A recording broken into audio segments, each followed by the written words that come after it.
Welcome to the Healthy Aging Lecture. My name is Kate Chutwapi. I'm the manager in the Senior Health Department here at Virginia Hospital Center. And I am joined today by Dr. Pramija, who is one of our wonderful infectious disease doctors here in the physician group at Virginia Hospital Center. And she is going to be talking to us about nutrition, but specifically the role in nutrition as it relates to inflammatory and infectious diseases. We all know good nutrition is important for our overall health, but I think this will be a really interesting way of looking at it and thinking about what we put in our body and how that contributes or helps or hinders infection and inflammation throughout our body system. So before I turn it over to Dr. Pramija, I am going to remind everyone that this session, this webinar is being recorded, so you certainly will all get a copy or a link so you can hear this recording at any time or share it with anyone that you like, including if there's anyone that signed up but didn't join, they will get it as well. And I also want to remind you that we do have a question box that you can chat in any questions that you have. We will definitely be reviewing those questions and have a chance towards the end of the presentation to go over them. So without further ado, thank you so much, Dr. Pramija, for joining us today. And we're looking forward to your presentation. I'm going to turn it over to you. Great, thank you. I'm very happy to talk with you guys today about nutrition and inflammation as part of the Healthy Aging series. A little bit about me. I am an infectious disease doctor, and I see patients both in the hospital and in the office, often for follow-up from hospitalizations. And I am not a nutritionist, I am not an immunologist, but I am an ID doctor, and often our conversations, once we're done talking about the treatment and the antibiotics, they often turn to diet. I see recurrent C. diff infections, which is a very particular diarrheal infection that can make you very sick. I see patients with recurrent urinary tract infections. I see complications from diverticulitis, which is an infection of the bowel. And I see complications from surgeries, including elective surgeries like hip replacement, knee replacement, spine surgeries, often done because of wear and tear from weight and obesity. And I see, of course, lots of different diabetic infections. And the key is, at the end of the day, diet matters. Even with these types of infections, diet matters. So a lot of what I'm going to talk to you today comes from this specific field called nutritional immunology. It's a field of study that looks at the influence of nutrition on the immune system, and it asks questions such as, what is the effect of diet on the prevention and management of chronic diseases, infectious diseases, allergies, and cancers? And more specifically, what is the optimal intake of specific dietary factors to maintain that immunologic balance and strengthen our defenses against pathogens? We have a lot of data that tells us that when we have a good nutrient supply and a good nutrient store, we have a good immune system and strong defenses against pathogens. And then the opposite is also true. So a poor nutrient supply leads to poor defenses and greater illness. And this field recognizes that there's an overlap between the immune system, our dietary patterns, and the gut microbiome we keep. So we're going to explore all of this today. But before we get to that, I want to take a step back and make sure that we're all dealing with the same framework and understanding, basic understanding of the immune system. And the first question is, what does it mean to be immune? To be immune is to be protected. So our immune system helps protect us against diseases caused by tiny invaders that we call pathogens. It's a network of specialized organs, cells, and tissues that all work together to destroy invaders. Some of these invaders are bacteria, some are fungi, this is aspergillus, some are viruses, this one's COVID, which we know all too well, and some are parasites. Here's a picture of malaria inside our red cells. The truth is, we are under attack every day in our life. We go to the park, we walk our dog, we play with our grandchildren. There are bacteria and fungi everywhere, and our immune system is constantly at work protecting us. So there are two main parts of the immune system. One we call the innate immune system. This is the one you're born with. And one we call the adaptive immune system. And this is the one you develop over time as your body is exposed to microbes or chemicals from those microbes. And then these two systems work together. So when we're looking at that first part of the immune system that you're born with, this is the part that gives us lots of natural protection. The skin is a layer of protection. The cornea of the eye is a layer of protection, and the mucous membranes are layers of protection. So those are the surfaces that line our respiratory tract, our gastrointestinal tract, our genital urinary tract. These are physical barriers to help protect our body. So the innate immune system is our first line barrier, our rapid response mechanism to protect us from invaders. The components of it are inherited from parent to child and are directed against molecules expressed only by microorganisms. Some of the terms that you will hear today that are part of the innate immune system include white cells that we call leukocytes, phagocytes, and neutrophils. The other part of the immune system is called the adaptive immune system. This is the part you develop over time, and I liken it to the analogy of building your library. Cells that are part of this library of our adaptive immune response include lymphocytes, B cells, and T cells, and you will hear me mention these as well. Within this adaptive immunity or acquired immunity, there are two ways that we build our library. One is actively, where we respond to an infection. We catch COVID, or we get a vaccine, for example, against COVID, or we can have passive immunity. And passive immunity means that you get antibodies from someone else. We can either get antibodies passed from mother to child through breastfeeding, for example, or we can actually give antibody infusions to give protection. So this is an example. This picture shows the innate immune system and the adaptive immune system working together. And this is the machinery that helps protect us.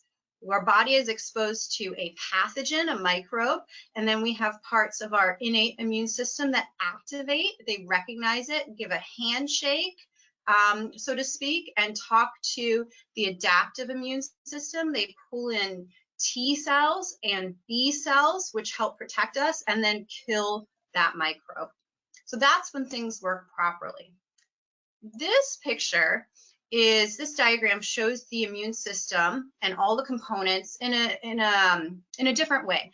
The key is, again, we have the innate immunity, and these are some terms you're going to hear today. And then we have acquired immunity, some other terms you're going to hear today. We talk about T cells and B cells and the way they talk to each other through different molecules such as interferon, tumor necrosis factor, interleukins. These are all these signaling molecules that are involved in the function of the immune system. So I just wanted to give you an overall framework as we bring up these terms today.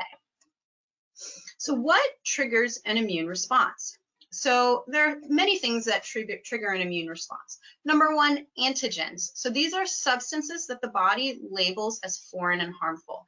This does include allergens as well. Inflammation also triggers an immune response. So that is when a pathogen attacks healthy tissue. The body counterattack is to generate mast cells, which release histamine. Histamine triggers white cells. We get prolonged inflammation and tissue damage, and this can overwhelm our immune system. Autoimmune disorders can also trigger an immune response. Examples are lupus, rheumatoid arthritis, type 1 diabetes. The immune cells attack and destroy healthy cells. And then finally, immunodeficiency disorders such as AIDS, leukemia, multiple myeloma. The body defenses are so reduced that a person becomes very susceptible to infection. So there are a number of factors that influence the immune system. You can see here gut microbiota, nutrient intake, frailty, body fat, stage of course of life, stress, physical fitness, certain environmental factors, and then factors related to illness. So illness, medication, genetics, and our infection history. These all influence the immune response. Specifically, there are factors that weaken or depress our immune response, including poor diet, malnutrition, excess weight, older age, chronic mental stress, environmental toxins, and chronic diseases. What I'd like to focus on today are three factors that influence our immune system. One is our stage and course of life, so older age. That's something we can't change. But two factors that we can change are our gut microbiota and our nutrient intake. So I'd like to start with talking about the effect of aging on the immune system. When we think about the aging immune system, there are two key terms that come to mind.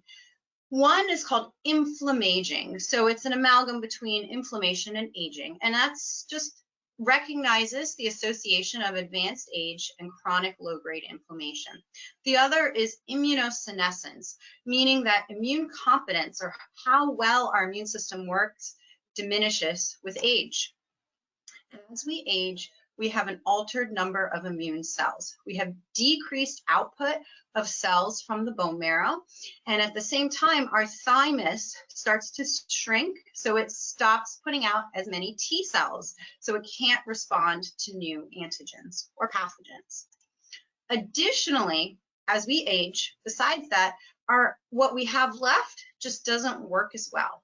So neutrophils show impaired phagocytosis or bacterial killing. So they don't recognize and kill the pathogens like they should.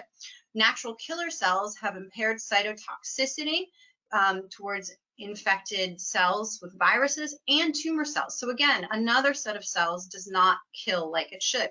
The dendritic cells have impaired response to immune signaling. So the dendritic cell here in the center is supposed to give all these handshakes, and it just doesn't do it as well. And then T cells have reduced ability to produce cytokines. For example, interleukin-2 and interferon. These are all those signaling molecules that allow for a crosstalk between the cells. And then we have altered antibody production by the B cells. And these antibodies, again, identify and target cells for destruction. Beginning in the 6th decade of life, the immune system undergoes a dramatic age-related changes. We have loss in the ability to protect against infection because we have decreased cells. NK cells are not as strong. The T cells are low. We can't support wound healing. Our response to vaccines is impaired and reduced. And then our inflammation increases in both intensity and duration. And studies have shown, interestingly, that change is actually more robust in men than in women. After age 65, men show higher innate and pro-inflammatory immune activity and lower adaptive immune function, so less robust of a response to infection. All of those changes are what we call immunosenescence, or decreased competence within the immune system. Superimposed on that are additional challenges with aging and malnutrition.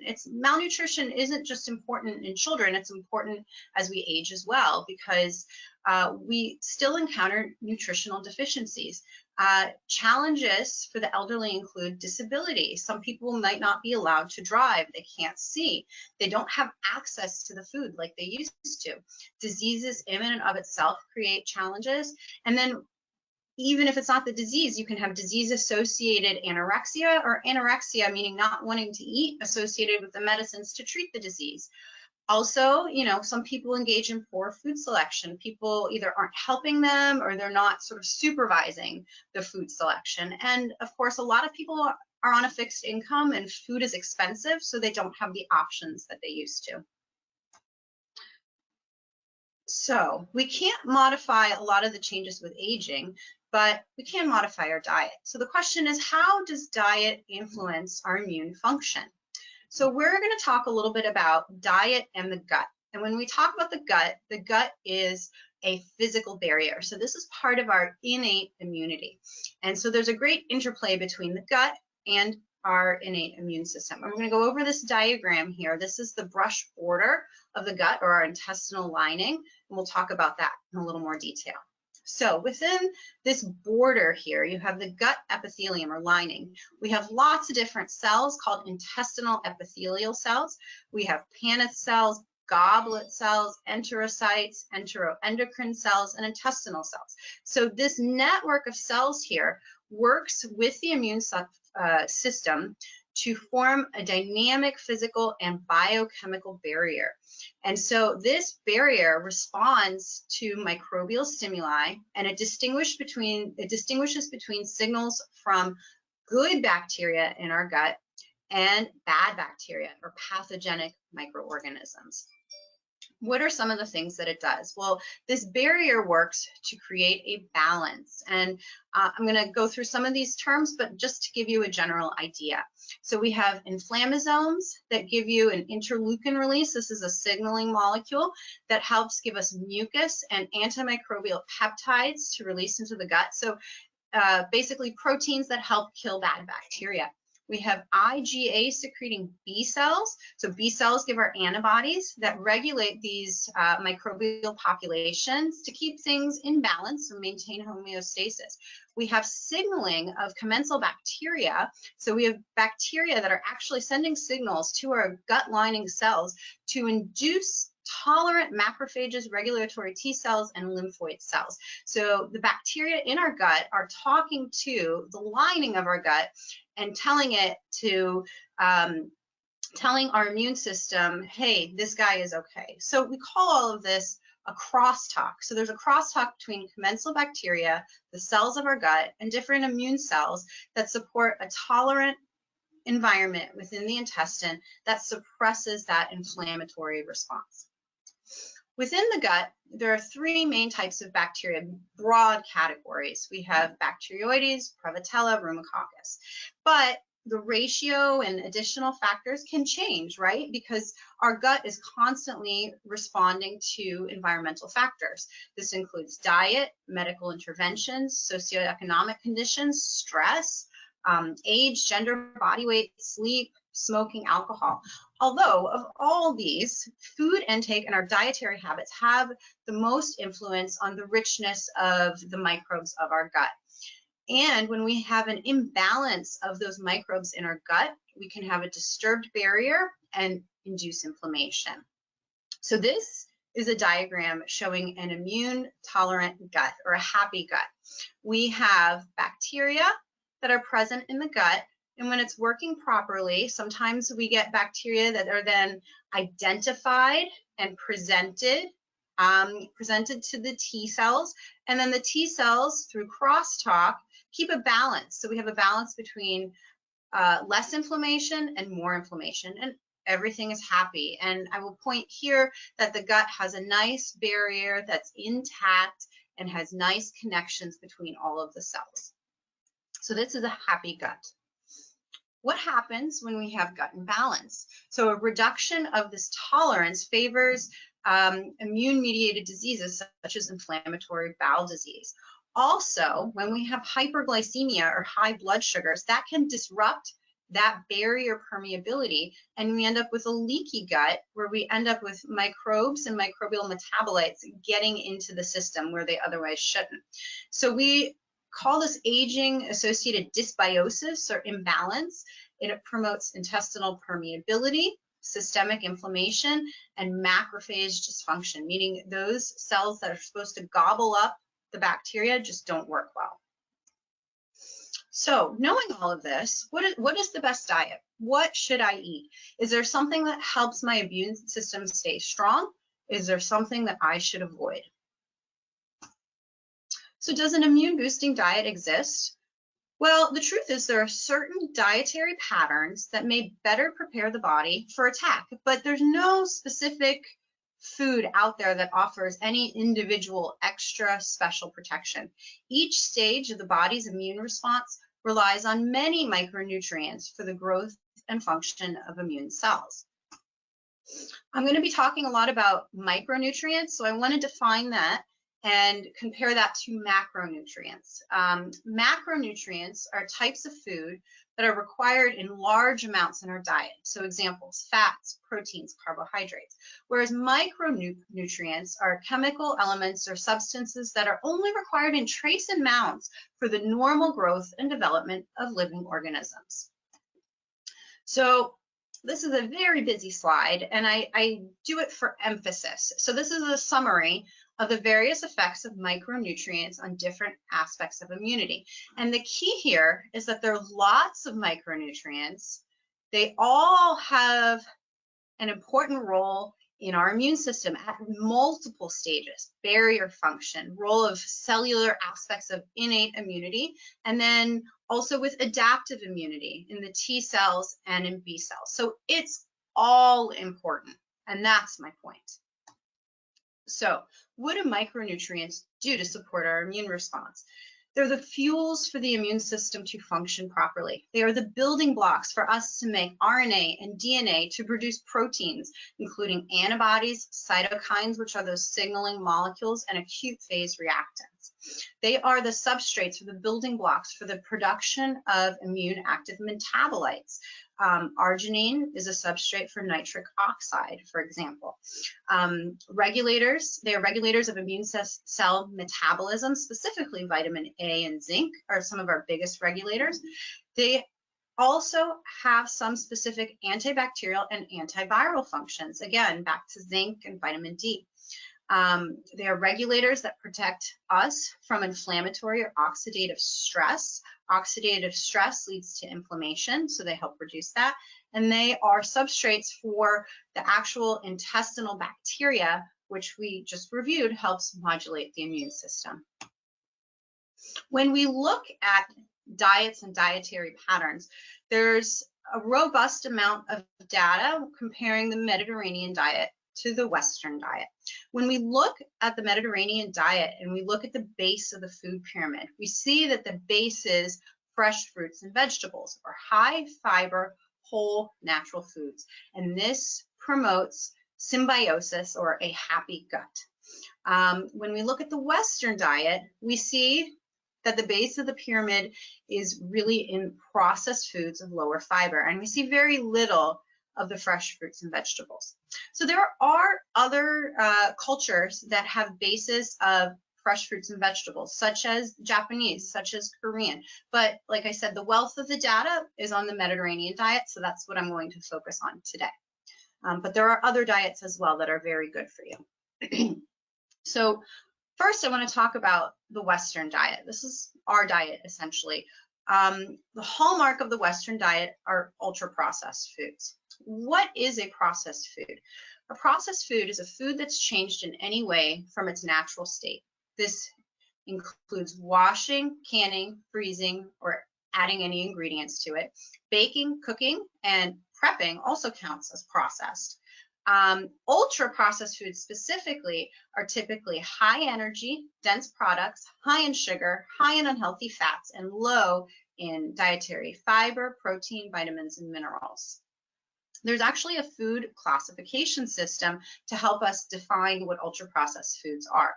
They are defined by a NOVA classification system according to the extent and purpose of processing. It considers all the physical, biological, chemical methods used during food manufacturing, processing, and the use of additives. So low NOVA scores would be the broccoli or the apple, so raw and minimally processed. Processed culinary ingredients would get a classification level 2. An example there would be, for example, honey or tomatoes in a jar. Processed foods would be, for example, canned corn, canned green beans, and then ultra-processed foods, soda would be an example. So here is a schematic, another way to show where we are on the processed scale. You can see minimally processed would be corn on the cob. Processed would be corn in the can, and then ultra processed would be the corn chip. So how do we identify a processed food? The trick is you got to read the label. Does it contain, and ask yourself, does it contain at least one item of this NOVA classification system? But the simpler question is it something that I would never use in the kitchen? If it's got terms like high fructose corn syrup, hydrogenated oils, intensified oils, hydrolyzed proteins, that's a processed food.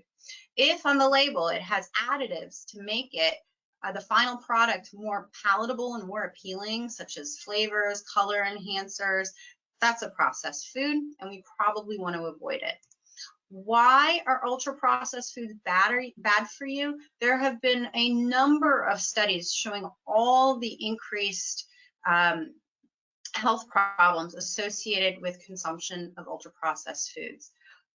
Studies show an increase in all-cause mortality, an increase in cardiovascular disease, an increase in coronary artery disease, hypertension, all forms of the metabolic syndrome, insulin resistance, type 2 diabetes, obesity. It's even associated with depression, irritable bowel syndrome, all kinds of cancers, including postmenopausal breast cancer, gestational obesity, wheezing and asthma, especially in young children, functional dyspepsia, and frailty. So the more ultra-processed foods you consume, the greater risk of these conditions.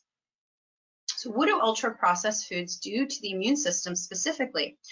So what's interesting is that they contribute to gut changes that select for microbes that are associated with inflammatory diseases. When we process the food, we change the structure of it. We alter the food matrix of the fiber and fat content, and that affects the bacteria in our gut and those bacteria host interactions. When we have minimally processed or natural foods, those foods have intact fiber cell walls that provide a substrate or a surface for those fiber degrading bacteria in the colon, and it ensures that we have a slow release of micronutrients all the way along the digestive tract. What's most fascinating to me is that even when we say, I'm going to have a high fiber diet, but that diet is derived from ultra processed foods, we have a reduced abundance of microbes. So our body knows that there have been changes. So is there a diet to avoid? Yes, diets that are limited in variety and lower in nutrients, for example, containing ultra-processed foods, can negatively affect our immune system. The Western diet, which is rich with refined sugars, red meat, can disrupt healthy intestinal microorganisms, and it can result in chronic inflammation of the gut. So what about the Mediterranean diet? The Mediterranean diet has been shown to be immunoprotective and reduce chronic inflammation.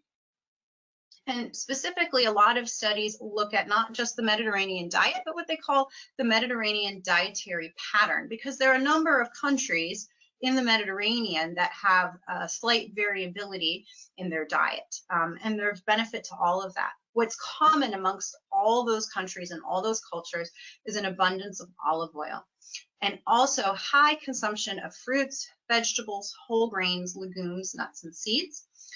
They have a moderate consumption of fish, white meat, eggs, fermented dairy, and small amounts of red meat, processed meat, or foods high in sugar. And frequent but moderate wine intake with meals, and it's usually red wine. When we look at sort of the breakdown of what they're eating, the Mediterranean dietary pattern is actually a high fat intake diet. 40 to 50% of the daily calories come from fat, but the fat is low in saturated fat and high in monounsaturated fat. Up to 25% of the fat comes from the olive oil, which is so important. And then we have high omega-3 fatty acids from the fish and the plants. We have high dietary fiber, and the foods have a low glycemic index and low glycemic load. So now we compare and contrast our gut. We have the Mediterranean diet, which is rich in all these building blocks for the microbes of our gut. And we have an immune tolerant gut. We have cells that are close together. We allow some of those micronutrients in. We have great intestinal barrier integrity, and we have a happy gut with immune tolerance. On the right side, we have the Western diet with a very poor food matrix. We have refined sugars, we have low quality fats, processed red meat, salt additives, and we see that our gut barrier is leaky. We can't even form our barrier to protect ourselves. So we have a leaky gut.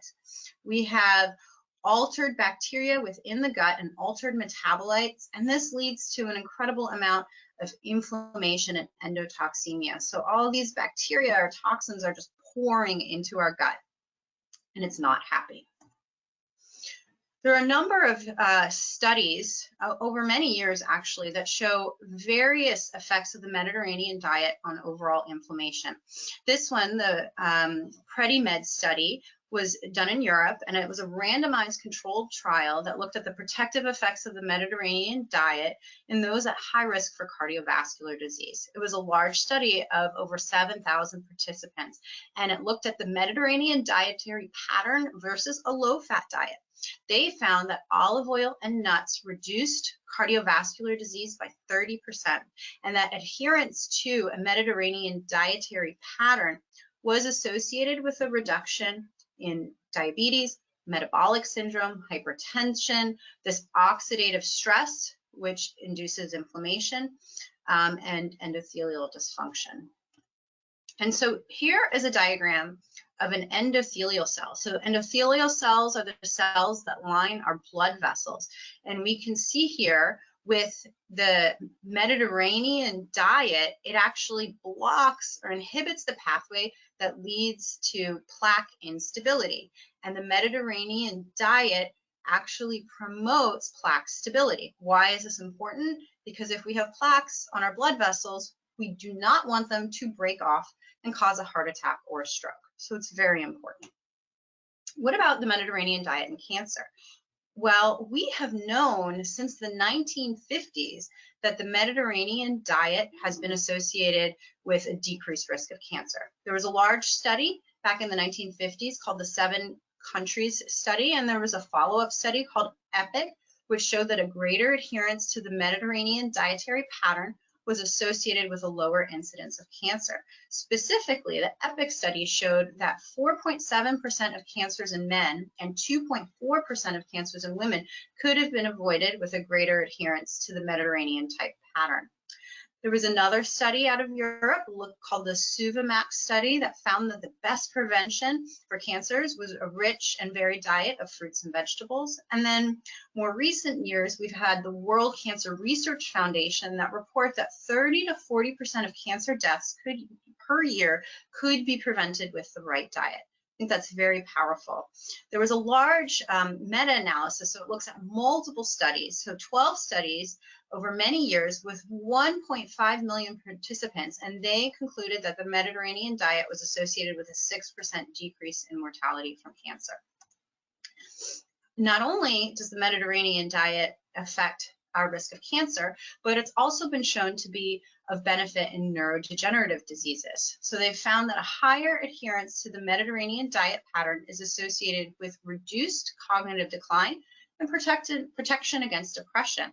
And the micro and macronutrients as part of the Mediterranean diet are protective against dementia and pre-dementia syndromes. And the opposite, we found that saturated fatty acids, remember the Mediterranean diet is monounsaturated, the saturated fatty acids increase our risk for Alzheimer's dementia. This is a question that comes up in my office often. I'd say at least once or twice a week. Watching my diet is just too hard. Can't I just take a supplement? Just tell me what pills to take and I'll take it. Don't tell me what to eat. So what I thought was really interesting was just last month, I saw this news story hit the pages. Tech mogul Brian Johnson, 45, spends $2 million a year to get an 18-year-old body. So what did he do? So he claims that he made up this impressive routine and cut his biological age by 5 years. So what did this guy do? Clearly, he was in search of this Ponce de Leon fountain of youth. And he says that his biological age has been reduced by 5 years with a strict regimen controlled by doctors. He had a very strict daily routine. He called this regimen Project Blueprint, and I have the website there in case you want to read more about it in detail. But first part, he adhered to a strict vegan diet of 1,977 calories a day. He had a daily exercise regimen of an hour, a high-intensity exercise regimen 3 times a week. He went to bed at the exact same time every night, had blue light reduction, and then to track all of this project, he had measurements of every organ in his body, included blood tests, MRIs, and monthly colonoscopies. Upon waking in the morning, he would drink a smoothie that he called the Green Giant, which you can see here on the right. It included ingredients such as spermidine, creatine, collagen peptides, and coca flavonoids. And then throughout the day, he took over 100 pills, including lots of different supplements and off-label medications. So garlic, ginger root. He took off-label metformin and lithium, but key to what his doctors had told him, no processed foods. I don't know about you, but this is not a way that I want to live my life. The Green Giant is not appetizing for breakfast at all. But, the question is, are there some supplements that may be of benefit in some people? So I wanted to take a pause on diet and talk just a little bit about supplements, because it's a question that comes up a lot. So we know that vitamin D as a micronutrient has a lot of benefits for the immune system. The overall effect of vitamin D on the immune system is stimulatory. When we have it in good amounts, we have a decreased inflammatory cytokine response, increased tolerance, we have good gut diversity. So there are, when we look at vitamin D as a supplement, as a pill, some studies have shown some good effects on some outcomes in certain groups. So clearly there's not a wealth of data showing benefit, but in some conditions, for example, tuberculosis, we know that addressing vitamin D deficiency helps cure tuberculosis better. There's some role in upper respiratory infections, diseases like hepatitis C and in HIV. There are also some groups who show more benefit, so low-income households, pregnant women, lactating women, infants, toddlers, those who are critically ill, and those who are elderly. So it seems that the people who need to generate that immune response more, and the people who are more likely to be deficient are the ones who are more likely to show benefit from vitamin D supplements. But for the rest of us, the data is very mixed. What about garlic? We hear a lot about garlic. We cook with garlic, we eat garlic. What if you just don't like it and you want to take a pill? So the active ingredient in garlic pills are allicin stavium. We hear that garlic is good because it reduces inflammation, it keeps our platelets from clumping together, it's good for cardiovascular disease. Well, there was one review that pulled together about 146 patients taking garlic supplements specifically, and they found for 3 months they had fewer occurrences of the cold than those taking placebo. But once people caught a cold, similar duration of illness. So not very robust data there. What about zinc? Zinc is very interesting because it's very important for the immune system in small amounts. It's important for immunomodulation, for key stress pathways, and it's involved in that pro-inflammatory, anti-inflammatory response. And when we don't have it, we have a decreased number of immune cells. The issue with zinc, though, is that if we have too much, it's also bad. We can lower our HDL, which is our healthy, good cholesterol. We can lower our copper levels. We lower our magnesium levels. So there's a delicate balance there. So studies show that it's the children and the elderly that are at the highest risk for zinc deficiency. So these populations specifically may benefit from a supplementation, but both zinc deficiency and zinc overload can impair your immune function, and that leaves a very narrow range of benefit. So it's a little bit tricky, and that's probably why a lot of the studies don't show as much of a benefit as we would have thought. Another supplement people ask me about is green tea or tea cactans. So green tea in and of itself has a lot of antioxidants, and it's supposed to have a wide array of health benefits. But what about the tea capsule? So there were only 2 trials recently that found that green tea capsules produce less cold and flu symptoms than the placebo. But both of those studies were funded by the tea industry, and all the other benefits that you read about are extrapolated from animal models. They're not studies done in people. So we just don't have the data there. Lastly, probiotics. This question comes up a lot. So probiotics have been shown over many studies to enhance resistance to infection. So fermented milk containing products that have lactobacillus have been shown to reduce the duration of respiratory and gastrointestinal infections and reduce the common cold, the risk of the common cold, and that's been repeated many times over. There's also some interesting data on the role of probiotics and seasonal allergies, but at this point, that data is more mixed. When patients come to me and ask about probiotics, they also ask about the difference between probiotics and prebiotics.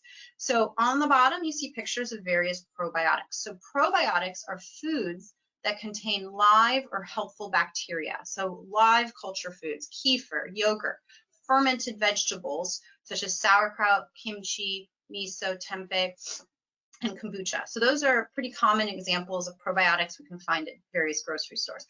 Prebiotics are foods, going back to what we talked about at the beginning, foods that contain fibers that feed and maintain the healthy gut bacteria. So garlic, onions, asparagus, Jerusalem artichokes, dandelion greens, bananas, seaweed, leeks, those help build a healthy gut bacteria. So what are my take-home points for supplements? What do I tell people? I say that no supplement should be considered as a substitute for a good diet because no supplement contains all the benefits of healthy food. Not only that, but our body processes foods very differently than we process a supplement or a tablet. And the best example I can give of that is something called food synergy. So we have learned, we know now, that if you have a bowl of pasta with tomato sauce and then you add cheese, the cheese actually has micronutrients in it that help your body absorb the pasta sauce and those micronutrients even better than if you had chosen not to add the cheese. So that's an example of food synergy. And then finally, and this may be the most important point, that these supplements are unregulated by the FDA. So the truth is you really don't know what you're putting in your body. You may see that the label says selenium, but you don't know what the dose is and you don't know what's really in that pill. And that's where the danger comes in. So, I think that there's a good role for probiotics in the diet. I think there's a pretty good role for vitamin D, especially if you are deficient. And this is one area where it's very difficult to get adequate levels of vitamin D, especially, in the wintertime when we have less sun. And zinc potentially in the right population. So we're back to the what should I eat? And the question is, are there anti-inflammatory foods that everybody eats every day that would be good choices? So this takes me to the blue zones. So researchers from National Geographic asked this question and looked at parts of the world that have the longest living centenarians, the greatest number of people, over 100. And there were 5 areas that were identified: Loma Linda, California; Nicoya, Costa Rica; Sardinia, Italy; Icaria, Greece; and Okinawa, Japan. And within these 5 areas, there were quite a few similarities. The focus on these cultures was on a healthy diet, regular physical activity, social connectedness, spirituality, and stress management. And within that, there were also key foods that through all parts of the world that these people were eating. But the focus on the food was also on how the food was grown, how it was prepared, how it was served. So their diets had a lot of beans or legumes, whole grains, sweet potatoes, tofu, olive oil, tomatoes, squash, leafy greens and cruciferous vegetables, and nuts and seeds. And so you can read more about this, reading about the Blue Zones by Dan Buettner, and there even, as a spin-off to his initial book, there are a number of cookbooks about it too, focusing on some of these recipes and food compounds.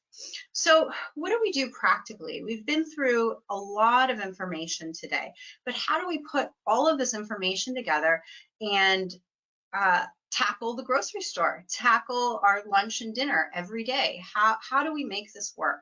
And the key, these are my practical tips. This is what I do on a day-to-day basis. The key is really in preparation. So before you go shopping, make sure you have a nice collection of recipes that you're going to work from. And I find that the best recipes out there really come from cookbooks. I often go to the library and check out those cookbooks, reputable chef websites. The truth is, I don't think you're going to find winning recipes, because I've looked on most Facebook sites or Instagram or Pinterest. There's a lot out there that I can tell you I look at, and it's just not going to work, and it doesn't taste good. You know, we have this idea that everything's on the internet, and the truth is a lot of these cookbooks with really wonderful recipes are not on the internet. So I think it's worth a little bit of extra research to find some nice recipes. Look for simple recipes, right? 5 ingredients or less is really key. If it's too complicated, it's going to be unnecessarily difficult. The other thing is that if you are buying high quality foods, the food tastes good, the vegetables taste good. You don't need to smother it in lots of sauce and other ingredients. Keep a well-stocked pantry of staple items. So this is really important to keep you from having to run out to the grocery store all the time. And think about the themes of the foods that you like to cook. Is it Mediterranean? Is it Asian? Because otherwise you're going to be staring at your pantry and looking at combining soy sauce with olives, and that's just not going to work. So I tend to cook in the Mediterranean theme, so I tend to keep tomatoes, pastas, olives, capers, those sorts of themes on hand, so I can combine dishes pretty easily without running to the grocery store. Meal planning is very important. If you could plan when you go to the grocery store for a few days, that would be great, or if you can plan the week, even better. If your planning involves cooking large batches and recipe stacking, I will talk more about that. That can be very helpful, especially if you don't have a lot of time. At the store, really important, shop the sales. Shop the sales for 2 reasons. 1, it keeps costs down. 2, it encourages you to perhaps look at foods that you otherwise wouldn't have purchased, so it contributes to that diversity. Shop seasonal. So the foods that are seasonal are going to be fresher, they're going to taste better, period. And they're probably going to be a little bit cheaper. Strive for diversity. And by diversity, I mean a diversity of color and of flavor in your meal. We'll talk a little bit more about that. Consider the nutrient density of the vegetables and the fruits when you're purchasing them. And shop at the periphery of the grocery store, because you want to avoid most of those ultra-processed foods. And most importantly, especially now with supply chain issues, with food recalls, you've got to stay flexible.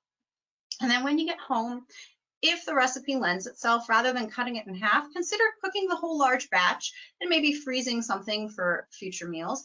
And as another sort of cost savings tip, maybe consider keeping a little pot of fresh herbs. Not everybody has a green thumb or has land for a garden or has a sunny spot. That's a lot of work, but I think everyone has a window with a little bit of sun, and you can keep a thyme plant and maybe some rosemary alive for some time, and that really helps improve the flavor of the food. And fresh herbs are also a source of wonderful micronutrients.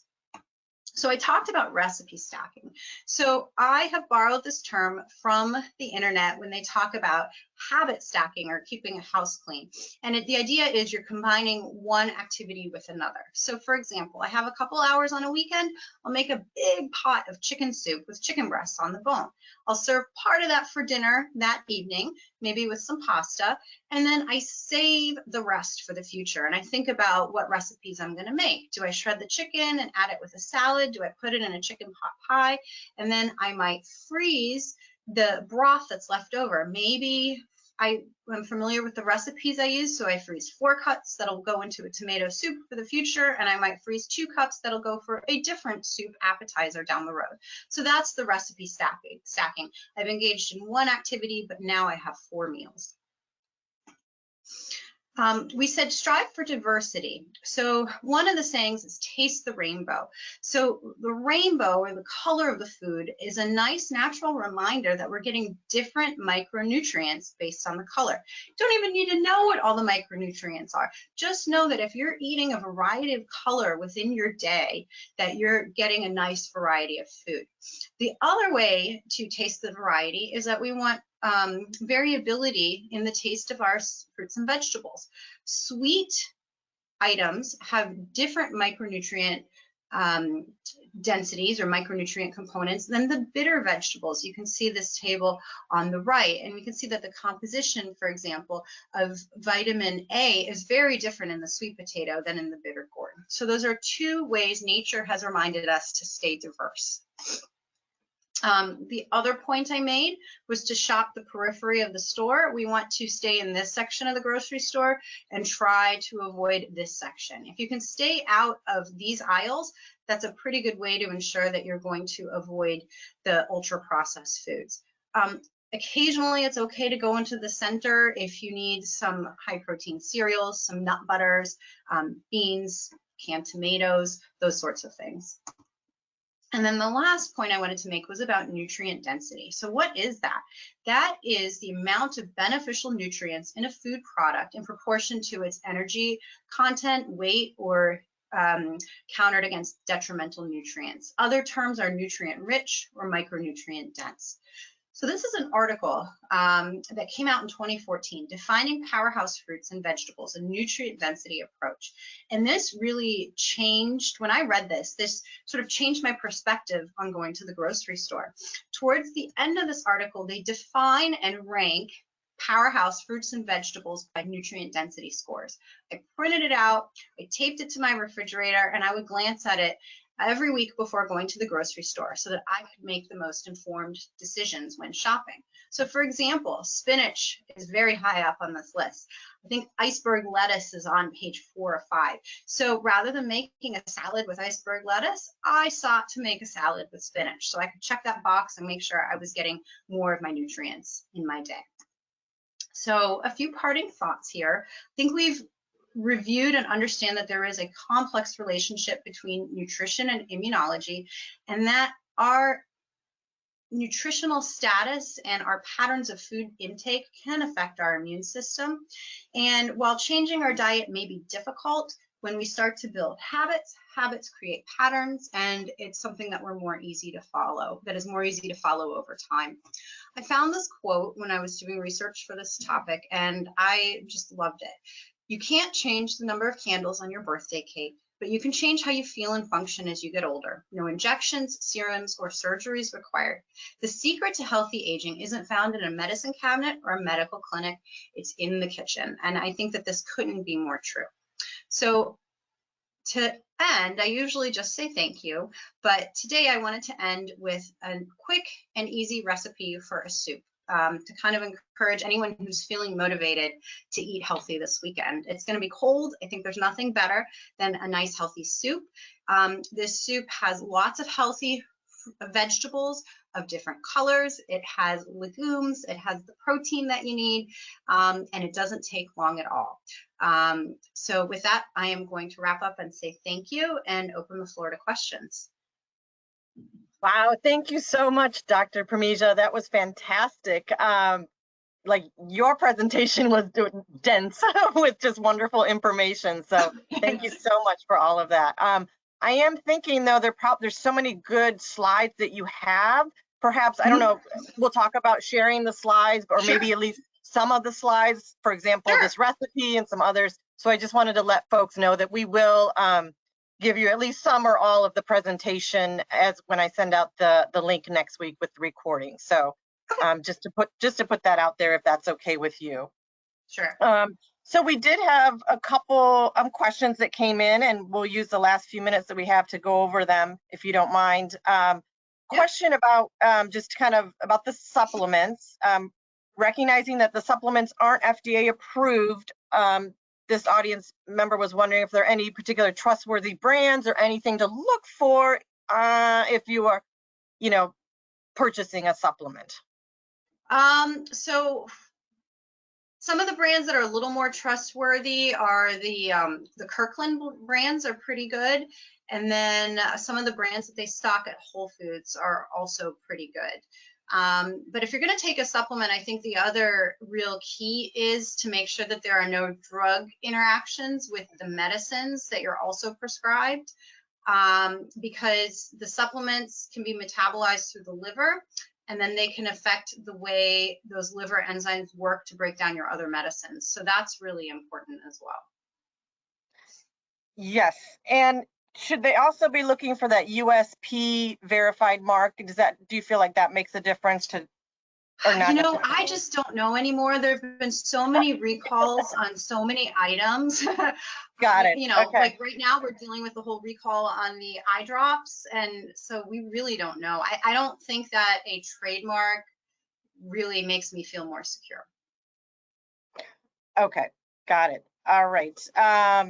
Let's see here. Some questions about some specific foods, recognizing you're not a nutritionist, but you certainly have a Yeah. in-depth knowledge here. Any thoughts about whole milk dairy versus reduced fat dairy products? So that's actually really interesting. So I had done a personal deep dive on this issue a while back when I was looking at what is 2% milk, what is skim milk. What's really fascinating is when you look at the processing of the milk. So skim milk is no fat. So when you take out the fat, you're actually taking out vitamin D, and then you have to artificially go in and put back synthetic vitamin D. The other thing that's interesting is that when they process the milk, the skim milk, since it doesn't have the fat in it, it's reduced down to this blue powder, and then they add water to make it look like milk, and then they add the vitamin D. So in my book, that seems like way too much processing for what I'm going to ingest. So my habit was to switch to 2% milk rather than the 1% or the skim. And I'm happy with that. The 2% seems to be sufficient, and it doesn't have that level of processing. It still has the natural vitamin D and not the artificial. Excellent. That's great. Some questions about, folks, obviously we want to get the fresh, whole fruits and vegetables, but, people have the option also of the frozen, of the canned. Any thoughts on, Yes. those options as well, and when they should come into play in your diet? Sure. So I would take canned off the table for multiple reasons. So the canned have a lot of preservatives, they have a lot of added sugar, and then there are also the interactions between the can itself. So the aluminum lining of the can, and when you put an acid into it, it can leach chemicals into the food.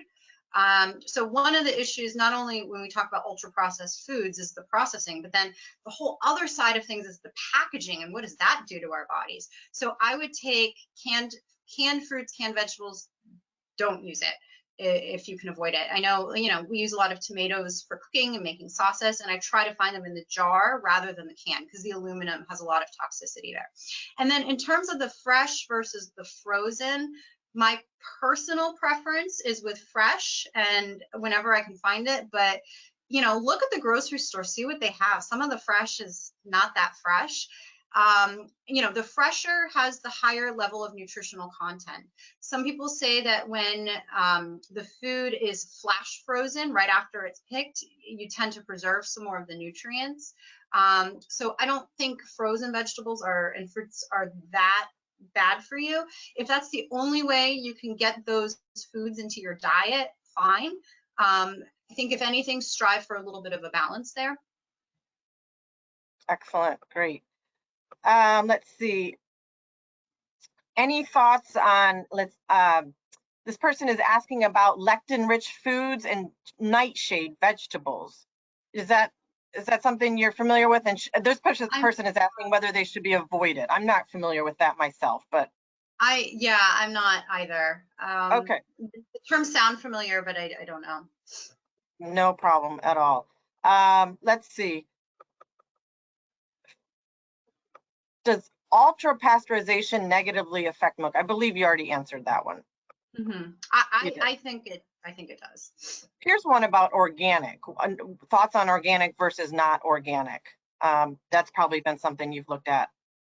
Yeah, I mean, this is a very timely question. I think the government is actually looking to redefine what organic, and because it's a very nebulous field. What is it? What are we really getting? I've heard stories that if a farm engages in 20% of organic farming, then that's considered organic. And and that's enough. So I think the key is with organic is what are you purchasing, right? An organic banana, you're going to peel anyway, right? So you're taking a lot of those, the chemicals are not going into you. But an organic strawberry, you're talking about not spraying with the pesticides on the skin, and then you're eating the skin.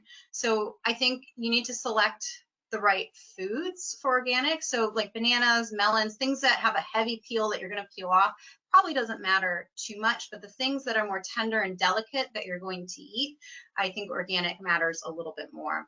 The other thing, just from a practical standpoint, I've noticed that the things, for the most part, that are labeled organic just taste better. So I mean, just the taste is my main driver, and so that's why I tend to shop the organic more. So there's something different about that farming, even if it's not totally pesticide free. Yeah, and with spring right around the corner, those farmers markets will start opening up again, and that would be a great time to get that right, food right from the farm. So that's great. Absolutely. That's great. So let's take one last question here, kind of back to your medical side. What are the signs of inflammation in a gut? Like what symptoms might people, that's probably got a long answer, but maybe you have a few tips for folks. I mean, I can tell you this, when you start to eat healthy and you really adhere to this kind of diet, and then you deviate from it, you feel it not just in your gut, but kind of all over. Your energy level isn't quite the same. You might get sweatier more often. The skin doesn't look the same. And you might have a little more bloating, those sorts of things, but your whole body, your energy, your aura, it's all very different. So once you switch to this kind of diet, you'll see a difference. You'll see a little pep in your step. And then when you deviate from that, you'll realize you just don't feel as good. So it kind of takes you back to that healthy diet because you want to feel good again. And that's what's really important. Fantastic. Good. Well, I know there were some other questions. I'm going to take them down, and maybe we can send out those responses at a later time, just because I know we're running short on time right now. But I want to thank you so much, Dr. Pramija, for joining us today and giving this really thorough, in-depth presentation. It was very helpful. And appreciate your time. And I appreciate everyone who joined us today. Thank you so much for hopping on this webinar. Our webinar next month for the Healthy Aging Lecture will be March 24th, and that's going to be on the topic of the healing power of nature. We're going to have an ecologist and naturalist come on and talk about that relationship between, again, our health and the nature and the environment around us. So it's a great way to kick off spring, and I hope you all will join us for that one. So have a wonderful weekend, everyone. Like I said, I'll be sending out next week some information with this link and the presentation, and that is all for now. Thank you so much. Thank you.